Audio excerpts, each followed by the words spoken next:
Chapter 1 The Young Messiah. What is the weight of knowing the past, present and future? Does that make me a god or a mere mortal bold enough to see the world through God's eyes? Aenar Targaryen, before his conquest at the age of 6.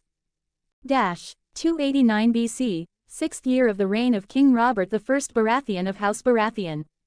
North, Winterfell, ancestral home of House Stark. Jon, in one of the towers of Winterfell, looked at the men and more men gathering outside the castle. A sea of tents with banners fluttering in the cold north wind appeared before him, each bearing the coat of arms of the noble houses that controlled the north. Loyal men above all, brave. War. A word appeared in young Jon's mind, his deep purple eyes staring at the people gathering for war with a calm gaze. It was a simple word, but in the end, its meaning was cruel and cold, almost like a god taking people's lives. War is a form of violence whose aim is to force the enemy to give up their will. The 6-year-old muttered to himself, his dark hair adorning his boyish face, a taciturn look reflected on his face. The kraken will drown while the deer, the lion and the wolf feast on its corpse. He muttered again, feeling the cold breeze against his face. Although cold, he felt strangely at peace. Jon knew how this war would end before it had even begun. He had seen every important battle, the notable commanders of each side, some ended up dead and the kraken would mourn as it was forced to lose its last male offspring. War, do I want a war in my name? Jon asked himself, looking at the men excited to go to war, sharpening their axes, swords and hammers. He imagined himself commanding these men and the conclusion he felt was an enormous weight on his small, fragile shoulders. Jihad, a word that sent shivers through Jon's body. He shuddered from head to toe, he felt like a mountain was weighing on his head. The overwhelming feeling of anxiety welled up in his chest, cries of the dead and prayers rang in his ears like a chorus of completely opposite dualities of good and evil. Control your emotions, fear kills the mind and erodes your resolve. Jon muttered gradually, regaining his rationality. The feeling of anxiety gradually disappeared. In his eyes, all the men outside Winterfell were animals with no control over their emotions, but if he thought about it from that perspective, he too was an animal. As to which animal, Jon had yet to decide, but he preferred the biggest, for in this world of intrigue, only force can force another man to kneel before you. Dragon. Jon's eyes showed a look of desire, remembering his little partner now sleeping in Wolfwood. Taking one last look at Winterfell's sea of tents, Jon left without a second thought, his clothes predominantly black. Descending the spiral staircase step by step without haste or anxiety, Jon found himself in front of a corridor. He walked down the corridor where he passed the kitchen, where people came and went with extreme haste. No one paid any attention to the 6-year-old boy. Something that Jon appreciated, receiving looks of contempt in the morning was not pleasant, especially for his shaken psyche, although after 6 years, there were no words that made him feel any pain. Jon quickly returned to his room, or if a pantry could be considered a room in the first place. However, lying in bed, he felt peace again. Even the visions of the future seemed to disappear in the silence of his room. His mind was pleasantly plagued by the silence he loved so much to be surrounded by. Lying on the bed, Jon stretched out his hand and looked at it. It was a child's hand. There were already calluses on it, showing that it had already started working at an early age, courtesy of a certain particularly degradable redfish in Winterfell. The irony of fate, me, the most powerful boy in the world, living in a dispensary and tormented by a stigma I never deserved to carry. Jon muttered to himself. He had known he was special for as long as he could remember, not because he was reincarnated with memories of another life, that of an 18-year-old. As well as learning things extremely quickly, such as languages and other things, including swordsmanship, he also had almost uninterrupted visions of the future, an ability he named prescience. The prescience showed him the past, present and future, although the future was mostly covered in a thick fog and impossible to see through. But every now and then, a wind would blow the fog away, allowing him to see certain possibilities that could happen. For Jon, it was more normal to see the past than the future, so he knew he wasn't the son everyone thought he was. However, even without the prescience, he would have known that he wasn't the son of the Lord Paramount of the North. The color of his eyes and having to dye his hair every week was a good indication of that. Lyanna Stark. A whisper escaped Jon's lips. He couldn't help but smile remembering the visions of the past he had seen earlier. The 16-year-old girl who was his mother was a free spirit of nature, a nymph. She was beautiful in every way, noble in character and soul, and his father, Rhaegar, although not as noble in character, was a man of respect tormented by the same visions of the future, although nowhere near as powerful as his prescience. Did Jon resent his father and mother because of the cruel fate they had placed him in? The answer was no. How could he blame two people in love for loving each other? Besides, the entire responsibility of a kingdom couldn't be placed on just two people. It was a chain of events that resulted in the entire downfall of the Targaryen dynasty, a chain of events that stemmed from the Dance of the Dragons. Moreover, even without Rhaegar, the noble houses of Westeros would still rebel because of his grandfather, as Aerys Targaryen had chosen to detonate King's Landing with thousands of barrels containing wildfire. With Jaime Lannister still being forced to kill the king and earn the epithet of Killer of Kings. The North would rebel because of the deaths of their lord and the death of the heir of the North. The Riverlands followed along with the North because of the alliance between both great noble houses. The Vale, which started the war, and Storm's End would also join the rebellion because of Robert's loyalty to his stepbrother, Eddard Stark. The Tyrells would still side with the crown, and the Martells would still hate the Lannisters. At the end of the day, the war would still happen. Rhaegar and Lyanna were just other people's tools to incite the war faster. Jon liked to see the past, to learn from the mistakes of others so as not to make the same mistakes. It was his way of learning to live in this medieval world that seemed stagnant in time. He liked to see the conspiracies unfolding behind the walls and epic deaths over the years, such as the death of Daemon Targaryen and Aemon Targaryen in the Eye of God. My new family is complicated, Jon muttered to himself, yet he was happy to have another chance to live with a healthy body. Only he knows what it's like to spend a lifetime agonizing in pain while spending his days slowly rotting in bed without being able to move his body. So, even in the current harsh circumstances, he was happy to live again.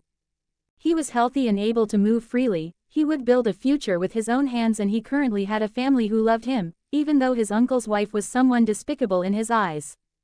Future, future and future, another and another tired word came from Jon's lips. There were things that even if he knew would happen in the future, he couldn't change anything. Even if he escaped to the most isolated desert in the world, even to the deepest sea in the highest place, there would be wars in his name, for so fate had decreed for him. No matter how much he escaped the fate decreed for him, it would still be by chaining him to a noble but equally terrible purpose. He would sit on the Iron Throne for a single purpose. The salvation of mankind. p-atreon.com/gots. Just remove the hyphen to access Patreon normally. 41 comments 0 vote. Chapter 2 The Young Messiah 2. Fear kills the mind. Aenar Targaryen, God Emperor of Planetos.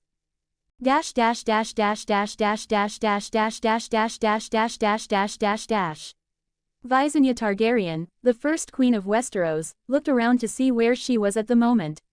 She found herself in what looked like a dark infinite space. Below her was a bridge made of a material that resembled dragon glass, two different extremely bright colors intertwined inside the dark crystal, these colors branching out like tree roots to all sides. With no option to walk sideways, she walked across the crystal bridge. Every time she stepped onto the bridge, the black crystal around her feet lit up, following her footsteps as she walked across the bridge. Visenya was calm. Not many things could make her nervous or afraid. The Dark Sister was ready to be drawn from her scabbard at any moment, eager to drink the blood of her enemies at any moment. The first queen of Westeros didn't know how long she had been walking, but her journey had finally come to an end. The queen's lilac eyes fixed themselves almost instantly on the small figure at the end of the crystal bridge. She could recognize the white gold hair, a very rare color, even when Valyria was still standing. Reaching the boy's side, Visenya didn't speak to him and looked at what lay at the end of the bridge. It was an extremely beautiful place, under a dark background, lights of different colors intertwined with each other creating what looked like a circle of bright lights. It's the nexus of all time and space, a place where the mere concept of time is irrelevant. Here, even a blind man could see some scenes from the past, present and perhaps with luck, the future itself. Visenya heard the child speak in a calm voice. He sounded like a small adult, a taciturn look, with a slight sadness reflected on his face. A look that reminded one of her brother's husband. Aegon always made the same expression when he had dragon dreams. "What's your name, boy?" Visenya asked with a regal tone worthy of a queen long in power. A powerful queen who didn't take disrespect lightly. She even wanted to burn Oldtown with Vhagar to show her power.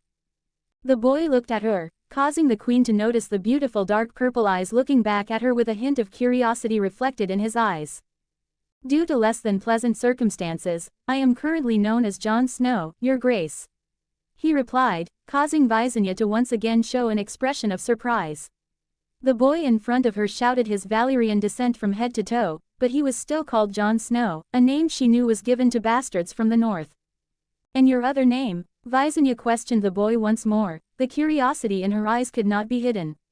Everything from the beginning that appeared in this place seemed too incredible. She tried to remember the last memory she could recall, but she couldn't find out anything about it. Aenar Targaryen, rightful heir to the Iron Throne and currently living with a mere bastard in the north. If before the boy's words had surprised her, now she was completely incredulous. And why is the rightful heir to my noble house living as a bastard in the north? She asked, her voice regal and full of fury hidden in her apparently calm gaze. Those lilac eyes stared at the boy, waiting for his answer. It seemed as if there was a flame burning in her eyes. Looking at the elderly woman next to him, Jon couldn't help but smile. The woman believed his words without any hesitation. He could feel her fury, indignant at his situation. She was furious for someone she had never met. It moved him a little. Holding her hand, Jon spoke in a soft tone. The Targaryen dynasty has fallen. There are only 5 members of House Targaryen left in the world. Some have been exiled to Essos and are currently being hunted like animals and starving in the streets. The other languishes in the north, serving for over 100 years as maester. One is trapped in her never-ending quest for revenge. Visenya felt her brain go blank for a moment. She gritted her teeth and looked at the child holding her hand. Her voice was tinged with the purest fury and violence imaginable. How is this possible, and who dared touch my family? Dragons are now extinct. Most were killed in the Dance of the Dragons, a civil war between House Targaryen. Still, the Targaryen dynasty survived for over 170 years without dragons, only destroyed by my grandfather who went mad and did every atrocity no king could commit. Jon explained calmly as his eyes stared into the nexus of time and space. He already had an idea of who this old woman next to him was, and why she was in this place that only he could enter. The shadow sister on the scabbard was a clear indication of her identity. Visenya was silent for a moment, not knowing what she was thinking. Turning to the boy holding her hand, the rightful heir to the Iron Throne and House Targaryen, she spoke with a cold, indifferent tone. Boy, I'm going to teach you something you mustn't forget. A king bows to no one, does not care about the opinions of others or even respect the law. We are Targaryen and we bring fire and blood to our enemies. Your grandfather was weak, that's why he died. Jon couldn't help but cluck his tongue in admiration. The woman was truly strong as written in the books he had read. Visenya Targaryen, Knight of Vagar and bearer of the Dark Sister, first Queen of Westeros and mother of Maegor the Cruel. It may be true what you say, Your Grace, but it's been a long time since we've had dragons to force the other houses to their knees. Aegon V tried to make some reforms for the good of the people, but over the next month, numerous nobles blocked his reform plans. There were many talented kings like Aegon V, Maekar I, Daeron II, but without dragons what could House Targaryen do to fight the huge armies of the great noble houses? Jon replied with a sad tone. What was sadder for a talented ruler without the power to make his reforms? Visenya stroked the boy's white gold hair and spoke in a softer tone. My descendants were good at keeping the dynasty going for so long without dragons. There were no lies in her words. She really admired the achievements of her descendants, for without dragons, even Aegon would be helpless to conquer an entire continent. What have I come here for, boy? Even though she didn't know what was going on, Visenya knew that something was very wrong, for she was talking to her descendant from hundreds of years in the future.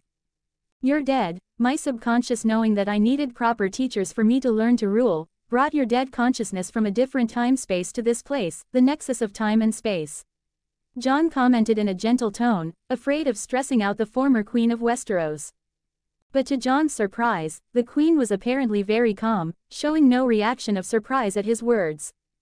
Visenya, on hearing that she was dead, wasn't surprised. She was talking to her descendant from the future. There was no way she could be alive, but although she didn't want to admit it, deep down she was sad to hear that she was dead. She wanted to see what her son's reign would be like. Is the long night coming again? Visenya asked, pushing those feelings aside. At this moment, she had an even greater responsibility.